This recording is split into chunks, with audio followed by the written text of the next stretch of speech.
Welcome back to the Hooligans pitch. It is September 11th. This is Michael Miles. Chad Zolik. And we are back after our world travels. Chad with the cross-country trip. Me just a little 2-hour flight. Seeing our little hometown squad, unfortunately, succeed. Yeah, it was sad. It was kind of sad. Missed the mark. But, I mean... proud? Yeah, we're proud. Oh my God. I just got goosebumps just from saying that. I mean, yeah, the performance was good, up until that 75th minute where they score, and then at that point, Republic's just throwing everyone forward to try and get back into the game, leaves defense exposed. Yep. For those who don't know, this was the U.S. Open Cup final. Sac Republic taking out 4 MLS teams. Three. This would have been 4 if they took out Orlando FC. Gotta say, though, Orlando fans were nervous for 75% of that game. Yeah. I mean, pretty much that whole time it seems... I mean, granted, we're sitting with SAC fans, so vibes are positive over there. They weren't bad. I mean, I never felt like we are not in control of this game until that first goal went in. No. I mean, that whole first half, I think I told you on the day, is I didn't feel like Orlando pressed us at all. We had a shot or two where it's, it was a matter of inches. It could have became a much different game. You think that was a game plan by Orlando? Let them run around for 75 minutes, and we pick up tempo then, and could be. I mean, they're used to playing in the humidity, so true. Maybe that was a little bit more, of their strategy of just. It was gross. Let these West Coasters, not used to the humidity, run around and get tired out, but 90% humidity. I still had a good time. I would have loved if they would have at least scored a goal so we could get that celebration too. But still a good showing. Till next year. I mean, look, to get to the final against MLS teams that have 10 times our budget, still a good showing. It's a win-win for SAC even if they lost. So. Yeah, and it was super fun. I gotta say though, why? I don't know how many cup finals there are within the MLS and CONCACAF and everything, but why wasn't it at a neutral ground? What's the reasoning behind that? I don't know their official reasoning. My only thought process is that because soccer in America is home team not advantage? Massive enough, they're worried about if they go neutral, then they just won't get enough fans from both teams and other neutral fans to fill out the stadium, which is maybe a fair concern, but at the same time, in this case, where you go from Sacramento all the way to Orlando, and I think they said that our final count of SAC fans that flew there was 550 or something like that. It's a decent showing, to but go across the whole country, that's a big trip, and huge trip. I mean, if you plan it just Texas or whatever, I think you probably get at least a handful more fans, right? Decent. I'd say decent. Yeah. So. Well, you look at that trip, and it's I don't know the European geography well enough in terms of distances and traveling time, but I imagine it's got to be Spain to Russia type, maybe even more. Yeah, I don't know well enough either, but I mean, my flight travel time on the way there was 8.5 hours. So wow. I mean, it's cross country, almost crazy. Coast to coast, pretty much. But really, they should throw that final neutral venue and on a weekend, this midday cup final. This is supposed to be a big event, and it was, but you don't get the whole weekend party lead up to it because it's Monday and Tuesday before. I gotta work tomorrow. Yeah. The logistics of planning it, I don't know. Doesn't make any sense to me. Hope it gets better because, the turnout was fantastic. Oh, it didn't look like there were that many empty seats, at least where we were. No, I think they announced at the stadium that it was 25,000 people or something. Nice. So nice. Good showing. I wish it was a little bit more even split amongst fans, but what are you gonna do? Well, with that said, I'm gonna drink to this. I'm having a Mother's Brewery Hazy Helper, and Hazy Helper. Drown the sorrows of our week. Despite it being a design fun was cool. week. Oh yeah, It was fun. I would easily do that again. Yeah. I'll give you I'm credit. down It's like to. it's a wiener dog type thing going. Oh wow, yeah. Oh, that's a better view. Yeah, that's cool. Um, Dang. I mean, all yeah, right. that was even my like first away experience for a Sac Republic game because I mean, their closest ones now are L.A., Oakland this year, which I Mhm. was gonna try and get out to but never did, and Monterey came in this year, which same thing, just didn't get out there. But like Open Cup final, we could potentially never go back. Had to do it. Had to go. So Had to go. yeah. I gotta say though, when we were in the gas station doing our little checkout, and we were probably the only SAC people in there, that was like I'd never been in a setting where we were like definitely the odd people out in that room, Yeah. like that much so. Yeah. It was weird because like we kind of had that banter going with the guys sitting in front of us during the game, Yep. but pre and post match, like I'm just not that kind of sports fan to like call you out because your team lost. Like, Also, like you're gonna trash talk this team that like yeah, like, look how we got there, look how you got there, and like yeah. y'all I didn't don't beat know. us 3-0. It's I still think it's like slightly embarrassing. Yeah, I mean, I don't know. I just kind of feel like I hold a little bit more respect for like traveling fans, especially when it's that far. Like, and we did get that too from a handful of people. Like, hey, like, cool, thanks guys for making the For trip. All that sort sure. of stuff. Yep. So like, It went both it wasn't all the ways. fans, but No. you know, and I get the whole banter of it. Like, I'm not bothered by it, but just yeah, being It that makes me gas laugh. station. It Like, makes me laugh. yeah. So it's like Yeah, your it words was mean funny, nothing to but me. yeah, And then I love dishing banter, but also I love taking it too when it's appropriate. Yeah. So I love that guy when he handed me back my purple. I was just like, yeah, that's fair. Like, totally understandable. I So mean, yeah, that's half the fun of it is when any you're sport, passionate. really, right? Yeah. So It means you're driven with passion. Obviously, Yeah. we made a trip to get there, and props to them for sitting in the SAC fans. I don't think they knew where they were. I don't think they knew that Well, I was like a dedicated or like. that whole like ticketing thing was whack because like really we were supposed to buy the section above us, I think, but then when we went to buy tickets initially, that said that was sold out, so that's why we bought like down one, and I heard a lot of people were buying in that same section, and they did. So I think it just got mixed up with I don't know some system issue when it first went live. So Yeah, and again, I don't know why this couldn't been. Why couldn't this be at Cal Expo? Was there a reason? Like that's the information we need to find out is what made it be at I Maine mean, because it's better. Because if it's because it's better, then that's a little shady. I mean, yeah, just from what I heard, it was like as it got into the final four, they basically seeded each team, and SAC being USL is of course going to be the lowest seed. But because we were the lowest seed, even if we made it to the final, we had zero chance of hosting. Which seems weird to just like base hosting off of that. Like, but seeding, like, are they going? What standings are they going off of? MLS standings? see, I don't know. That would be the next question. There, it's like, what if Yeah. SAC had a better record than all the MLS teams, but then they were ranked fourth? A big can of worms. Yeah, That you like, could really go into, but that's I don't know. I get it just based on stadium size, but at the same time, like I think there's still that argument again for like just a neutral venue, and you know, I'm willing to bet more SAC fans would go out to Orlando than more Orlando fans would go out to SAC. for sure. Because from what I've gathered from like Reddit comments and stuff, all the comments were like, it was really nice to see Orlando Stadium like have a crowd. Full. Most of the MLS games look pretty empty. So ridiculous. Yeah. But great trip. Yep. I would do it again in a heartbeat.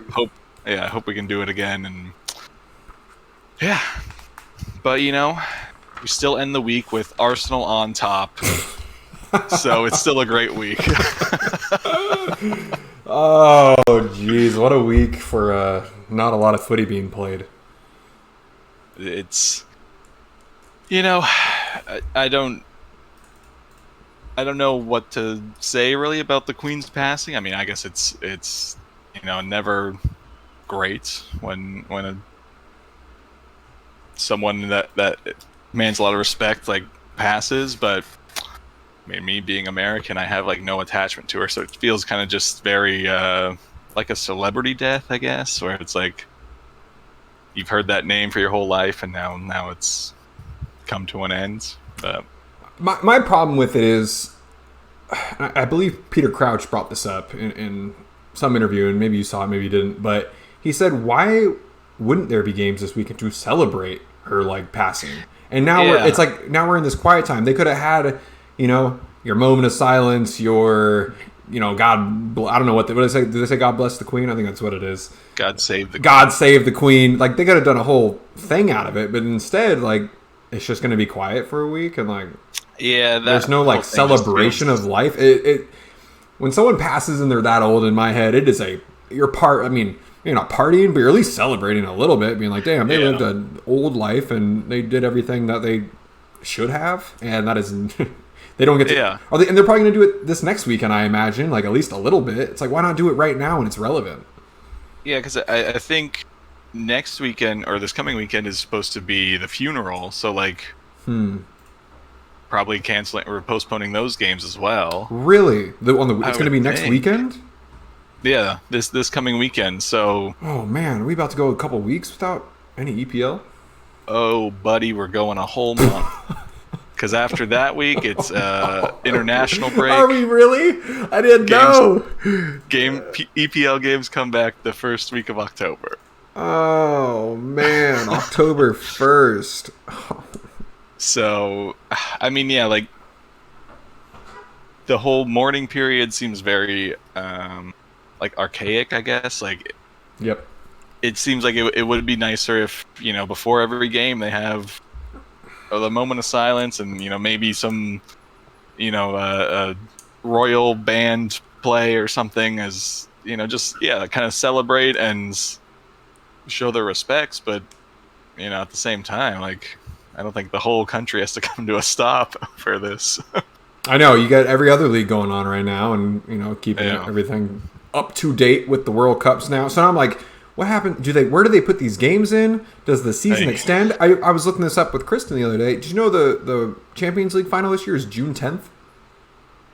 Is it really? It's never been, because she was like, maybe we can go to Europe at the end of May. I was like, oh, let's go to the Champions League final. And I was like, June 10th? So now I'm like, is the EPL going to go longer than Champions League? It can't. I can't imagine it will, but like, if they just tack on 2 games at the end of the season. But then what? So then your summer break is like mid-June to late August. So screwed. Again? It's been screwed for the last 3 years. And another thing, which I guess maybe they'll put them in weekdays. There's only 1 week in the second half of this season where they have weekday games. Everything else is on Saturday, maybe Sundays, maybe. I'm pretty sure all games next year are on Saturdays, though. Does that sound right? Mm-hmm. I don't know. I haven't really looked that far ahead. But... It is, Chad. Every game in February is on a Saturday. Every game in March is on a Saturday. Every week but April. The 4th week of April, there's games on Monday, Tuesday, Saturday. And then May, all the games on Saturday. Huh. Except for the last day of the season, they're all on Sunday. Weird. And I don't think we've ever had that before. No, that seems strange. I mean, I know, like, European competitions is, like, and once cups. they get into the later stages, it's like pretty much every week back to back, and then I guess your FA Cups and League Cups and stuff. I don't know. They're gonna force these games in somewhere, and it's just silly to have possibly 2 because of this. Yeah, that's what I'm just like. But then there's still talk that Europa and Champions League games will go ahead this week, so it's like the English teams are still playing in those, so it's not like they're completing the mourning period or anything, Liverpool isn't selling tickets for their... Oh, really? Or they excuse me, I think they postponed them, delayed them. They did something where they said, we're not going to sell tickets for a Champions League game until we know our timeline for whoever. So, I don't know. It's all kind of a hot mess. Yeah. Should we take our Queen talk and move it into Tuchel? Might as well. Okay, one down, another one went shortly before. That happened before. It Yeah, did. because it happens. One day earlier. Yeah, after their Champions League Uh huh. game. Yeah, Tommy Tuchel gets the sack. Dang, 6 games into the season. that's crazy. I didn't see that one coming. Is that yeah? That feels harsh. Yeah, I mean, why did they let him buy Abba and only play him for 50 minutes and then be like, yeah, Yeah. no, this ain't gonna work? Like, why even go that far? I mean, yeah, that it seems weird that you spent money on these targets that he wanted, and especially like Aubameyang, where it's like he's coached him before and like they've worked together before, so like they have that connection. There's an And understanding. like yeah, like Aubameyang is one of those players where I think he needs that like good connection with the coach and all that. So Yep. like now you just kicked out that coach and bringing in a coach that Aubameyang's never worked with, and so this could either Rumor is he's not gonna work. play. He's probably gonna get transferred in January already.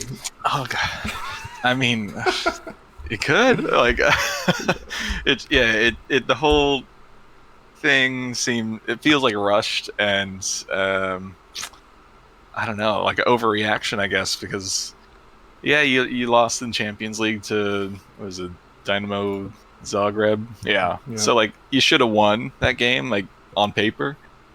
And again, like we've said in past weeks, like Chelsea has been struggling and lacking creativity and all that, but I don't know. It seems like a big overreaction at this point. Like it's early in the season, even in the Champions League. Like one loss in the group stage is not gonna knock you out. So You know, and he won Champions League 2 years ago, and people are calling now. Just a little sidetrack, calling for Klopp. Like, oh yeah, he's on his 7 years, and he's Yeah. 2 years out from the Champions League now. But I'm like, he was just there last year, folks. Like, yeah, like calm yourselves. We got time, but I feel like once you lose a couple and you don't look as strong as before, especially early in the season, man, people are just so quick to jump the gun. And I know you went through it last year, but I've been going through it for years. well, last year to start the season was pretty brutal. Yeah. But if anything, I'm more disappointed that Potter left Brighton. Yeah, I mean, I think that's a bummer. Like, he's been with Brighton for as long as I remember seeing them play. So a few years, I guess. But and I thought those first few years I saw them, it was they looked fine, but nothing great. And then I think last year they started to look decent at points, and then I mean this season they've started really well. And for me, it's like Potter has put in all this time, and now he's finally seeing the results of all his work, and then jump ship, which like I get, you're getting a bigger team, bigger contracts. I don't even players. want to call it him jumping ship. He called it a dream move. So Okay, so I mean, yeah, and like I get that too. It's you want to go on to coach the bigger, better teams in world football. So like that door doesn't open up too frequently. Nope. So I guess you got to take it when it comes. But yeah, it's a bummer, and I'm worried to see what Brighton do now. Like, can they continue? Wait, so you saw he was taking over, tactics? Right? I did not. Adam Lallana, player coach. He's gonna combo with somebody else. I'm not sure who, but that's the name that I was like, oh wow. So just like interim, and then they're gonna player. He's gonna be a player coach though. So like, wow. if he sees something, he's gonna be like, put me in. You think he's gonna like talk to himself too? Warm up. Okay, coach. That very well could happen. The thing I want to talk about though is what does Tuchel do next? Yeah, I don't know. I mean, he's gone through some big teams already, and like he finds success, at least I guess more in Champions League than league play. So I don't know. I think he might just kind of bide his time until maybe one of these Champions League teams So you start to struggle, and you're then thinking a maybe year he can off. come in. Thinking maybe a year off. Probably, or if there is, a team that should escape the group stage but is struggling, maybe, they sack their guy and bring in Tuchel and see if he can work the same magic. But I don't know. That like there's no big openings right now that I can think of. No, but can I give you some possible scenarios? Please. So we know he was in Germany with Mm-hmm. Dortmund. We know he did the PSG thing. We know he did the Chelsea thing. Easily, I would say most successful at Chelsea, but he did have a good run at Dortmund. PSG was Yeah. complicated. He's yet to hit Spain or Italy. Okay. What do you think of the idea of him going to Roma? Now, Roma. I know Mourinho's there. So, but hey, Mourinho, those relationships don't last long. I don't know. What do you Mourinho think? seems like he seems to really have bought into Roma. Yeah, he's Like, embracing it. He is right now. I- Right now. Yeah. So I don't know. I think it'd be cool to see Tuchel go to Roma, but I think Mourinho's riding that out for a while longer. Okay. The other two, which both managers, at least one seems to be somewhere else every couple of years, and the other one's a homebody, but everyone wants him. Both Madrid teams, Diego Simeone and Carlo Ancelotti. Out of those two, now Simeone, he's always rumored to Yeah. not leave, but just everyone's I could see Simeone going to PSG after this year. I could. I just if Madrid is doing weird things, I could see him going there. But also I could see Ancelotti being I won Champions League again. I'm good. Yeah. I can just stop coaching. He's old too, so I could definitely see Yeah. Tuchel kind of falling and actually either one fairly decently. It'd be really interesting to see him with either squad, in my opinion. Yeah. Yeah. I think he could go to either one. I mean, Simeone how long he's been at Atletico? Phew, At least long 10 time. years or something, Long right? time, yeah, it was- I mean, ever So, since we yeah. started following, yeah. so at least 12, right? Jeez. I mean, that's another one of those where it's he kind of is Atletico Madrid, right? 12 years. Jeez, wow. I don't know. I mean, I don't know if it would take a real failure of a season for him to either walk away or get fired or what, but I don't know. You would think at some point you want to try something new, and I mean him as well. Maybe it would be okay, yeah, I've done 12 years here, and while you love it, you're considered a top coach, so why not travel a little bit, get some Might be time. other team experience, and I think PSG would be the one, though. Especially if they don't win this year. I think that'd be interesting because I think Simeone seems crazy enough that he could control all the egos Definitely. and actually get them structured well, that they would probably, I mean, they already kind of run the league, but Champions League and stuff, they always falter, so he could probably do a good job there, I think. Yep. And their coach right now, Galtier, has only been there since the beginning of this year. And I feel if you have the option between the two, we probably know which way they'll want to lean if it becomes available. So if you had to rank it, who would you do? We'll put Roma at third. Would you go Real or Atletico?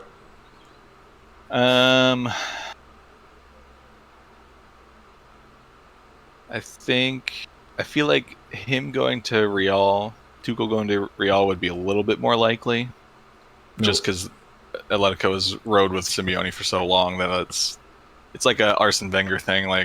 Even in the worst seasons, he was still there the next season until he wasn't. So it's hard to tell with those long tenured managers.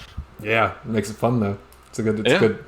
It's interesting because I think I'd rather see him at Atletico Madrid, but I think it would probably be Real Madrid is where he's going to end up, just because Simeone won't leave. Can I throw one more out? Throw one. Juventus. Ooh, that's an interesting one. I could definitely see it working in there. Because they brought Allegri back, but still they're borderline. Not really performing great, and I think their shot stats are pretty terrible. They just don't shoot. Yeah, they're eighth in Serie A right now. Yeah, so that's not working for them. Lost their opening Champions League game. I mean, it's PSG, so it was always going to go either way. But I don't know. That one seems like a possibility. I would take that over Roma for sure. Okay. I would say, yeah, Juventus currently, I think, would be my like front runner of Ooh, grabbing Tuchel. Juventus. That's a fun one. I hope he goes to either Spain or Italy. I just don't know where else he'd go in Premier League. Like, Nah. I like where everyone's at right now. Like, Yeah, I think Premier League's fairly settled. could he go to Brighton? Just switch. That'd be interesting. It would be fun. Those games would be pretty spicy. Yeah. I think his wages are too high for Brighton to come in, but Oh, probably. would be fun though. But I mean, yeah, it is a big. I don't know if risk is the word, but from some of the stories I was reading, Chelsea will have spent like $100 million basically to buy out Tuchel and buy out Potter of his contract, and he's taking all his backroom staff. So like at the end of the day, it was like 96 million or something to like get the deal done. Really. So they better hope this guy is the future of Chelsea. Well, that's what I'm wondering now, because when Abramovich was the owner, it was you start to do a little bit poorly, or aren't doing as well as he wants you to do, and you're gone. Like it was no question. So now is it going to be more of a long-term thing, and you can have a season or two of rough results, but as long as the overall like movement of the team is positive, then you're good to go. I don't know.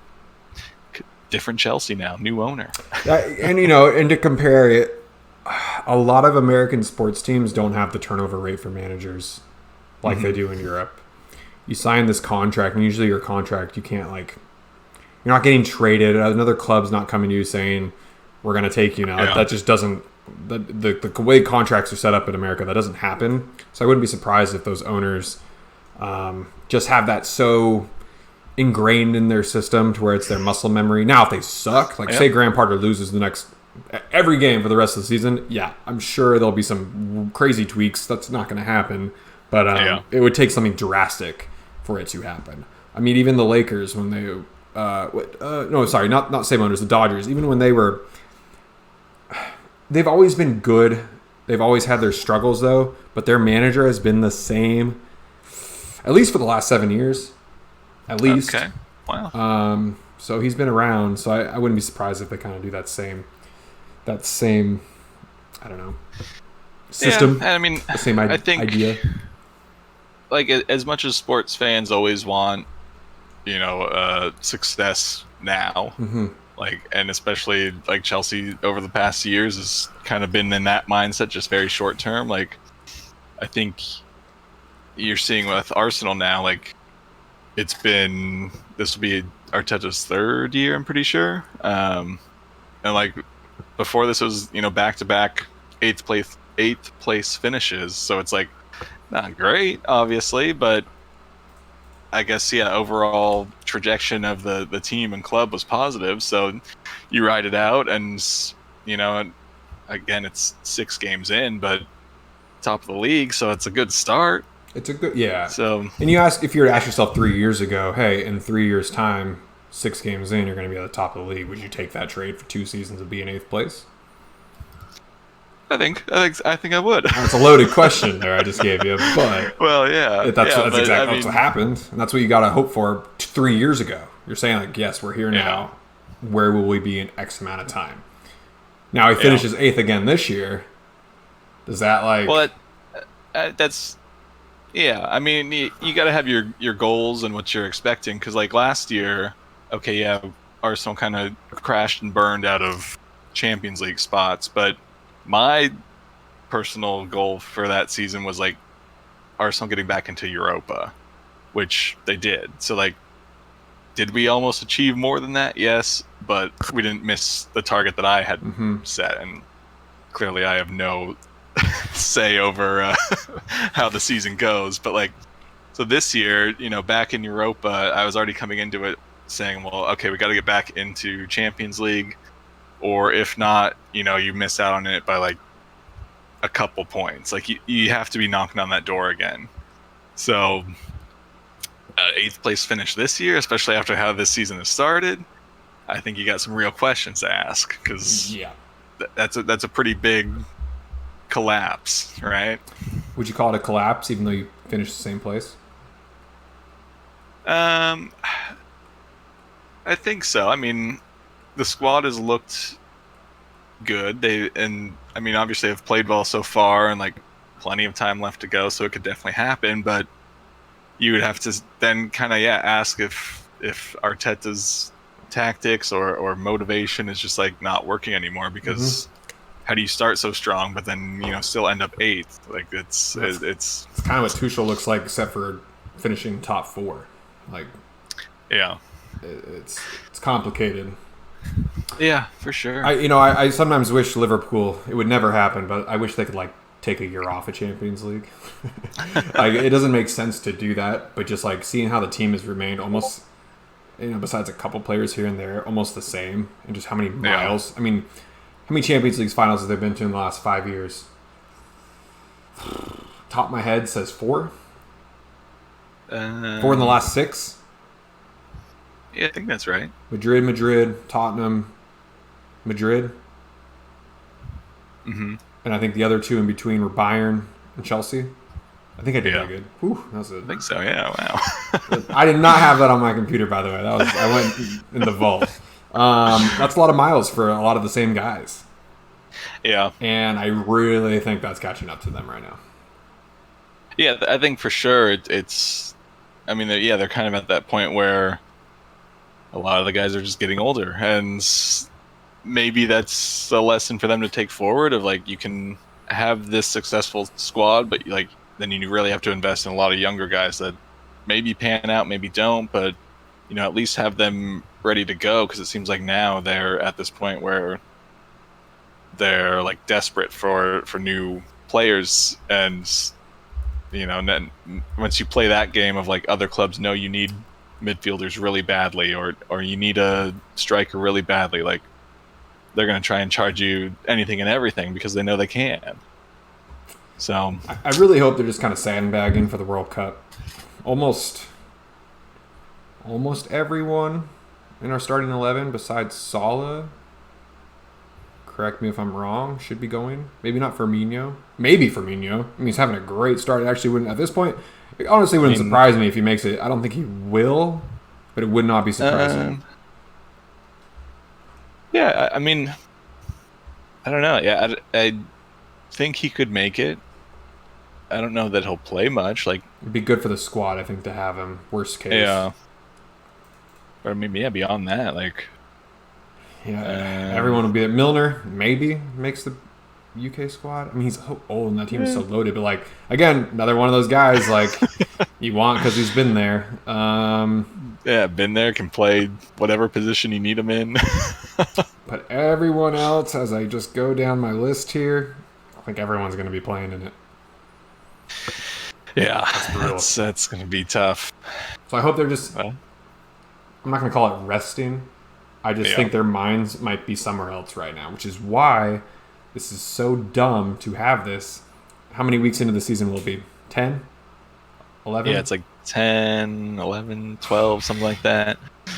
I mean, yeah, it's the way I've been looking at it is these games before World Cup are, at least from like an Arsenal perspective, like really important, because, well, ideally everyone will be fit up until then. Post World Cup, you don't know who's coming back fit. You don't know what injuries are going to happen amongst all the rest of the games that still need to be played. Like, get a good base point level going into the World Cup, and then try and keep the pieces together there. But yeah, I don't know. It's the World Cup throws a whole monkey wrench into the whole trying to predict how the season goes. Like, so I guess that actually changes my mind of if Arsenal end up finishing 8th this season, it might be a wash. We just go into the next season. Might have an out. I think a lot of teams could use this as a huge excuse. Yeah. Which And kind of like fair play, like you should. That is a big excuse because your whole Yeah, season yeah. got interrupted. More miles on your legs. There's so many things that can go wrong in the World Cup too for a player, Yeah. and then not have the rest of the summer to get back into things. I don't know how many weeks from the end of the World Cup to the beginning of the startup again Oh, for Premier League. I think it's like a week and a half or 2 weeks. That's fast. Yeah. World Cup will end December 18th.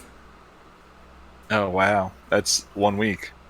Because games start, I think, the 25th, right? Or 26th. 26th. Yeah, Yeah.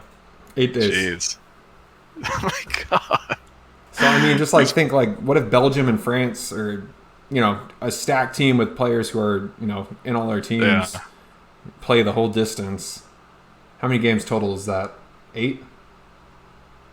Uh, Oh no. It should be 10, right? yeah. 6 games I in the mean, group, 4 afterwards.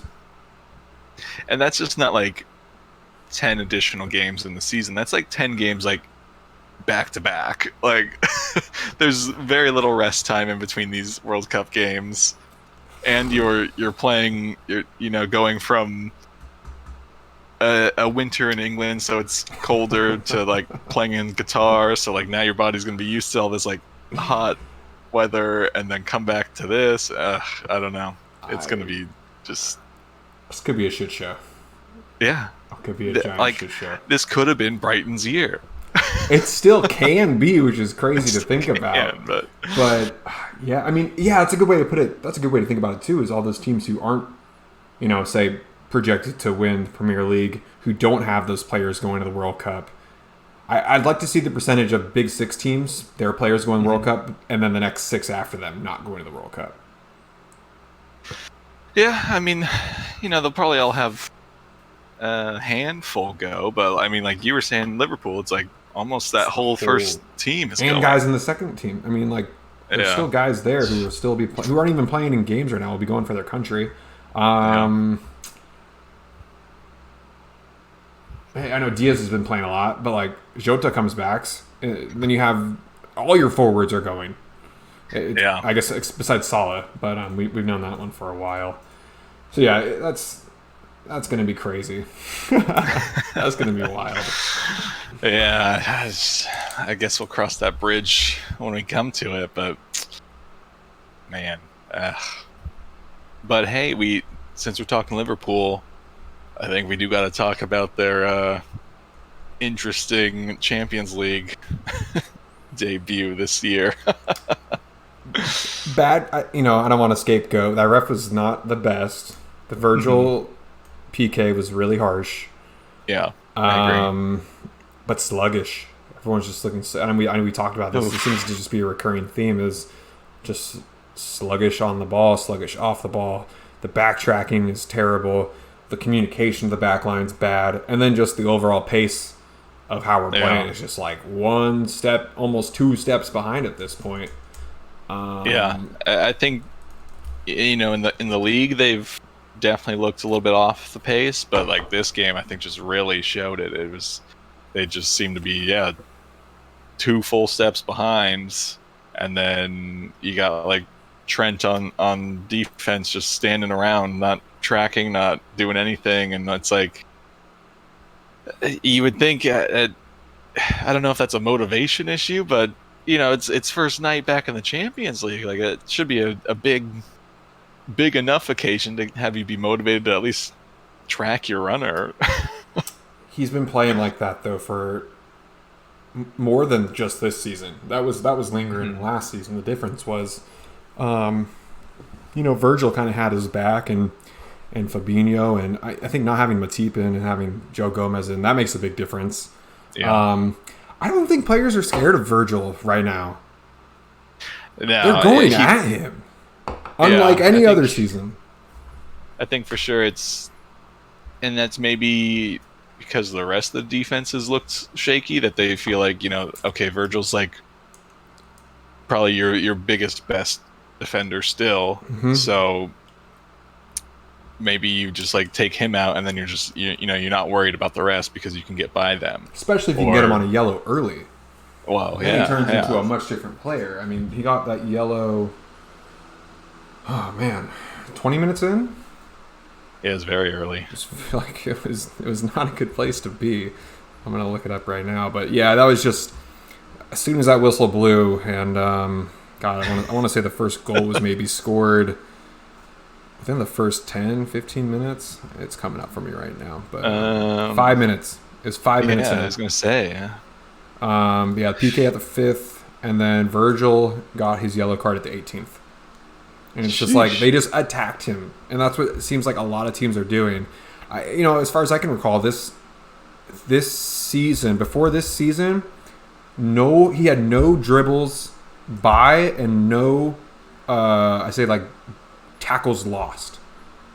And now this year, the first one to do it to him was Mitrovic, and then it's like broke the whole game. It's like Mitrovic's, when the Space Jam, when they touch the ball, it takes all their powers. It's like when Mitrovic and Virgil's foot touched, it took everything out of him. And Mitrovic gained everything Virgil had. Oh, no. So that's why I will be having Mitrovic on my World Cup team. I'm going to do it. I mean, it's a fun pick. It's a fun pick, and like he's performed so well, and I think he's going to be pumped up and just ready to go and like carry that form into the World Cup. And you always have that underdog kind of long shot dream of like, well, why not us, right? It's like the same thing with Sac Republic. Like, why not us? Like, we're in this tournament, we get to the final, like it could happen. And if Mitrovic leads the way, that'd be sweet. I wouldn't be mad at it. I would like backseat rooting for him a little bit. Because he's just such a aloof, and now he's like he's not becoming a fan favorite, definitely for Fulham, but he's just like, I don't know, he's smiling more. I think when they're winning, he turns into a happier person. When he's losing, he turns into like this scary beast that you don't really want to like mess with. Which I kind of want to lead this into my match 5. If you're good with that. Do we have any more footy that we really want to talk about? Is there anything that's like not really? I mean, quiet week besides Champions League, but that's not our it's not our focus. No other coaches got sacked. I mean, it's all been pretty quiet. I think all the clubs too are kind of up in the air, like not really knowing how this is going to go. So, they haven't even said much. It's just everyone's in this limbo until confirmation one way or the other. Okay, so match 5. We say a question. We each give our list of 5. If we match them, we earn our point. We'll just do the 2 of us. It's supposed to be played with a third person. We'll get there someday. Do you have a question, too? Did you think of anything that you can maybe... That way we can have 2 questions going, and then... Can you think of one on the spot here? If I say my question, do you think that'll give you some, like... Yeah, give me yours. Okay. So, my question is... give me your top 5 scariest players that you have to stand in a wall with. I'm sorry, against. You're standing in the wall, and that player is across from you about to just whack the shit out of it, and you're standing in that wall. Dang, that's a good one. Okay. It could be for 2 reasons. It could be they're about to score on you.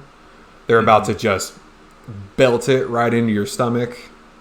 There's multiple ways to look at this. I won't tell you, obviously, the way I'm thinking, because I want you to think how I would think. Yeah. And then if that gives any inspiration for your question, I hope it does. Because I was like, I don't want to do like players. I want to be like, let's do something kind of intimidating or quirky or something like that. So I'm gonna jot down my 5 because I think. Is this current players? I'm gonna go our lifetime. Okay. Ever since we've started kind of following footy, that's what I'm gonna go with. Fair enough. So give me a minute here, because I honestly didn't really know. A couple kind of stood out. Yeah. I need one more.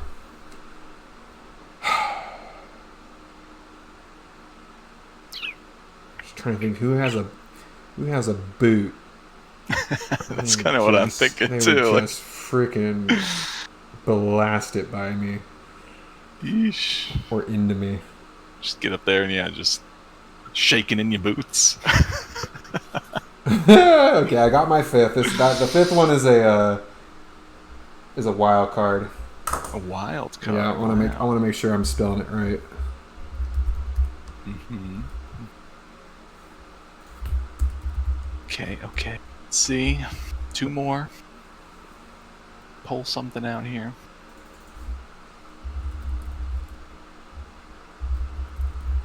And 1 more.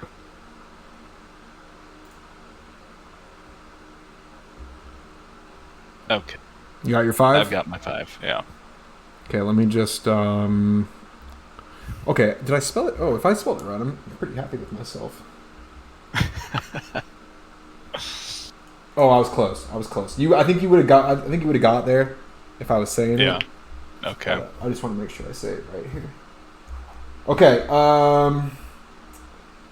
I guess I read them. You read them. How do we do it? Your question. My question. I read them. Okay, yeah. Number 1, and this is pretty. I'd say it's pretty close in order. My number 1 doesn't have to be your number 1. No, you just have to have them on your list. Number 1 is Zlatan. Yep. Is that your number 1? Is that what you're gonna like? It is. Yeah, man, that's terrifying. I mean, we all know he has a boot, but I think I'd be shaking. I mean, like that guy is like has such a stature to him too, where it's like you're now just 10 yards away from him, It's like this, just staring him down, like no protection or anything. Yeah, that could be dangerous. Very. You could lose children if he kicks it at you the wrong way. For sure. For sure. My number 2 is Ronaldo for 2 reasons. Not only the strong leg, but I think he's only one of the only players to ever have a single man wall in front of him and just straight blast it into them. Do you remember that? Yeah, that's a great highlight. Well, we should post that in our chat. Yeah.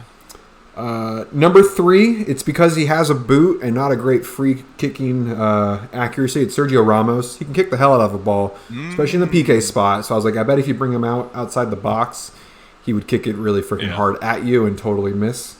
I guess you didn't have him. Did not. It's fair enough. That was a random one, just one that came.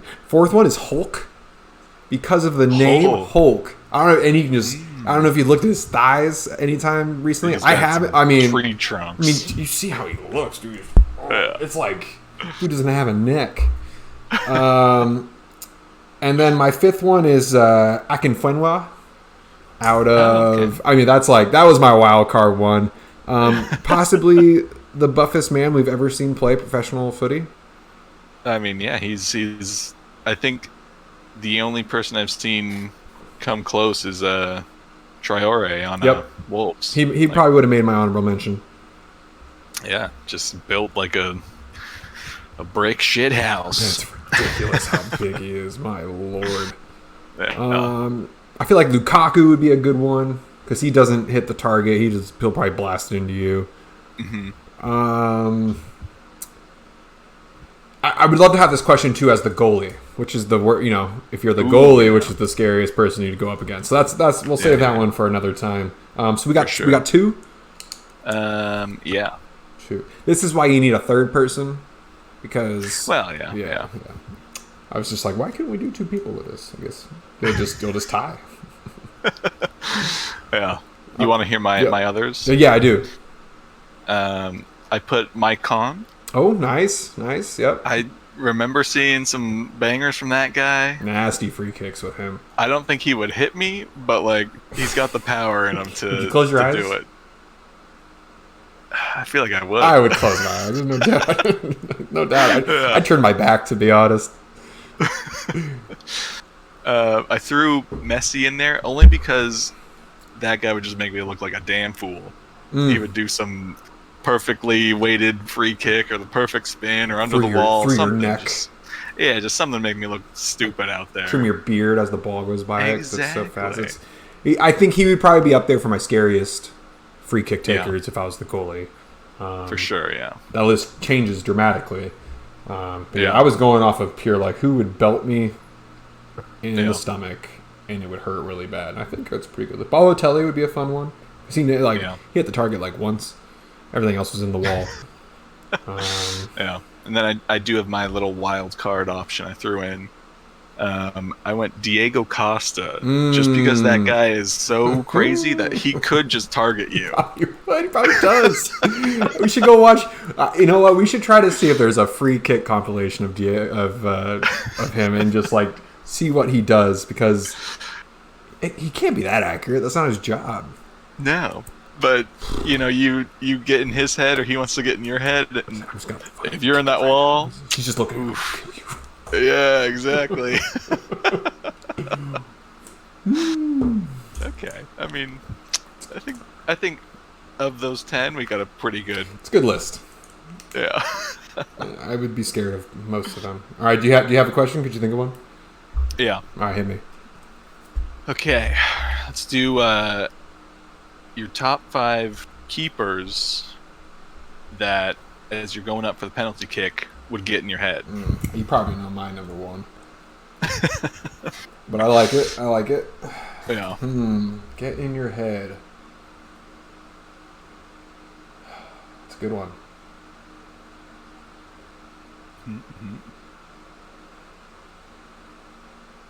Okay. I gotta think like you, though. See, that's how I gotta... Yeah. I gotta think like you. Who would get in your head? Okay, I'm 3 in. I'm tempted to go with recency bias because I did send you a video of keepers today. I don't think he's one to be like, I'm gonna get in your head. Man, this is a good one, Chad. Okay. They're starting to, like, you know, once you kind of open up your mind, they flow. They start to flow. That's what's happening here. I need one more.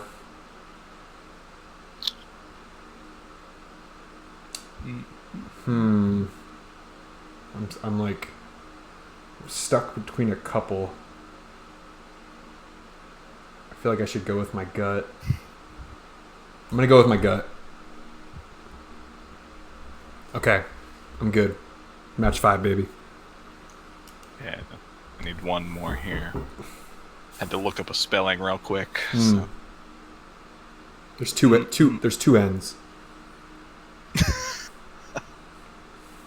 You think so? I don't know. I'm guessing. I would like to know your reason too, if you don't mind, when you do share yours. That's fair. Yeah.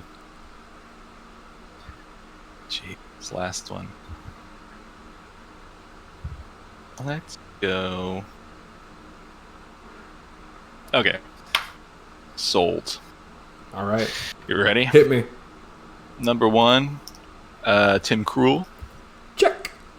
Yeah, it had to be. That guy. It wasn't my number 1, but he's on my list. It's fair, yeah. Look,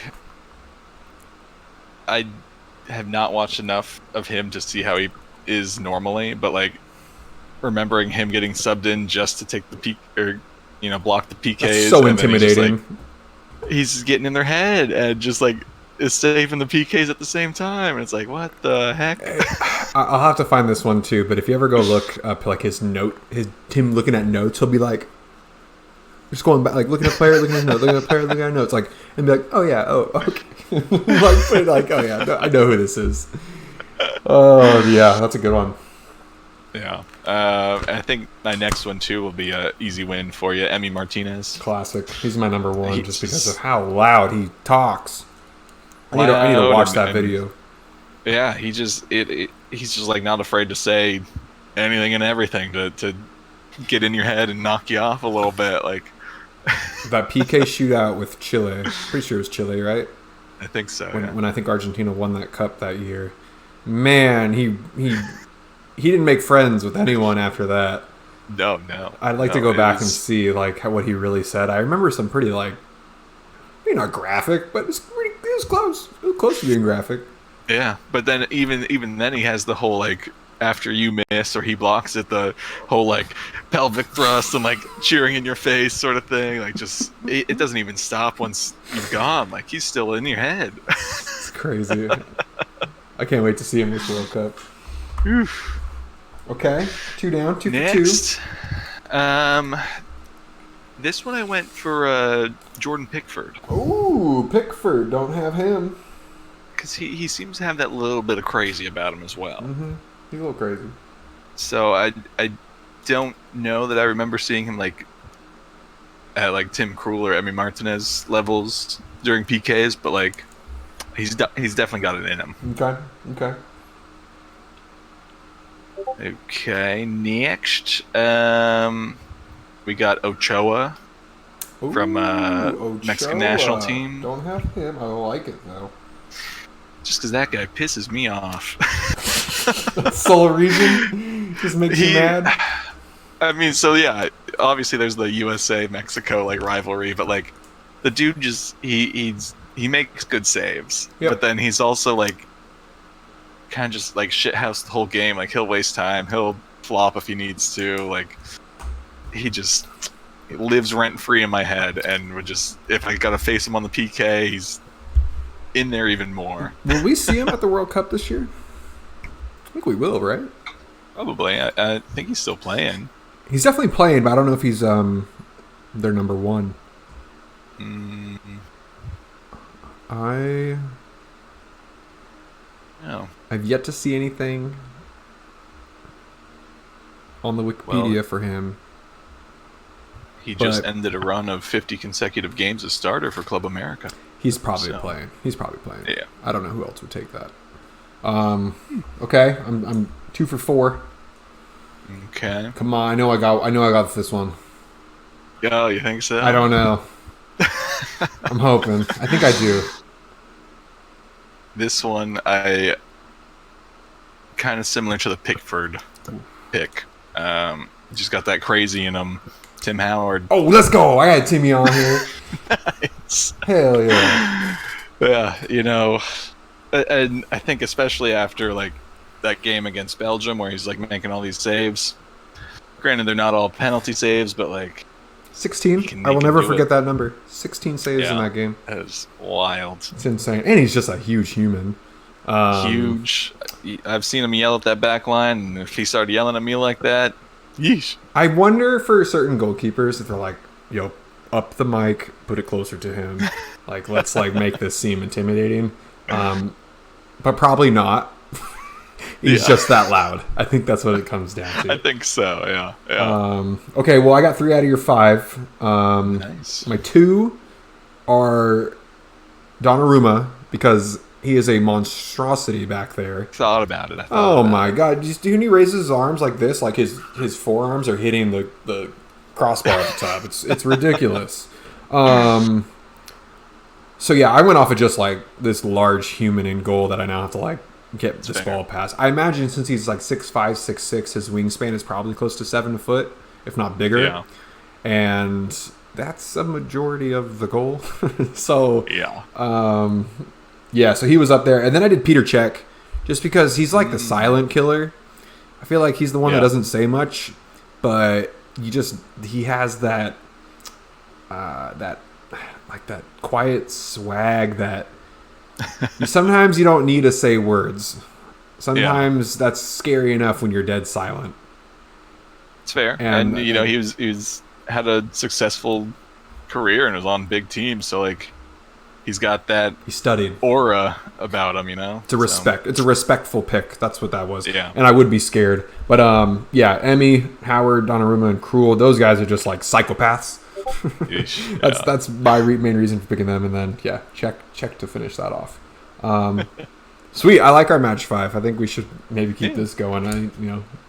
We'll plan them a little bit more in advance, but yeah, that was pretty easy to do. Yeah, that's cool. I mean, that's I don't know. Is there anything else? There's no footy to talk about. No, I feel so out of norm to have a weekend to talk some EPL with no EPL. Yeah. So last bit, Crystal Palace and Brighton's game that was supposed to happen next weekend was supposed to be postponed because of construction. I don't know if you saw that. Construction. Yeah, like the roadway to get to the game was complicated, so they were just talking about scrapping the whole game and making it at a later date.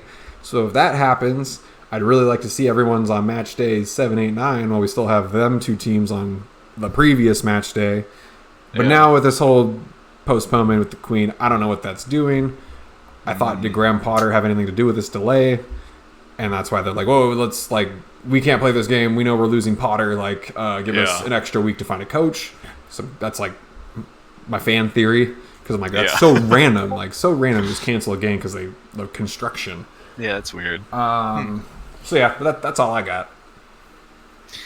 Yeah, I don't know. I mean, I don't think anything has been confirmed for postponing the matches of next weekend. Yeah, but I've seen nothing.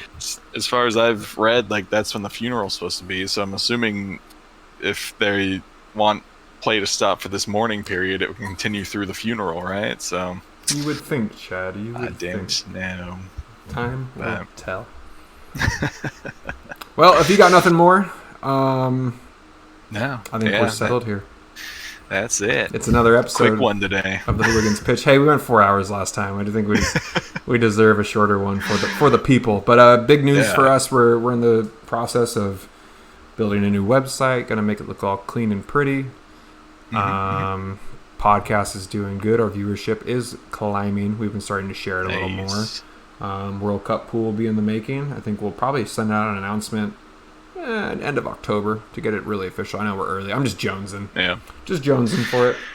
For sure, yeah. Yeah, the World Cup pool is always the fun one. Yep. Makes watch the World Cup even better, honestly. It's so fun. So yeah, check us out on YouTube. Check us out on Apple Podcasts. We're going to get on Spotify pretty soon here, Chad. And then I think we've hit some major audiences with those three. And we'll just see where this goes. Keep on climbing. That's it. All right, y'all. Come back for more. We'll have an excellent Sunday, and I'll talk to you later this week. All right. See you later. Take care. Thanks, friend.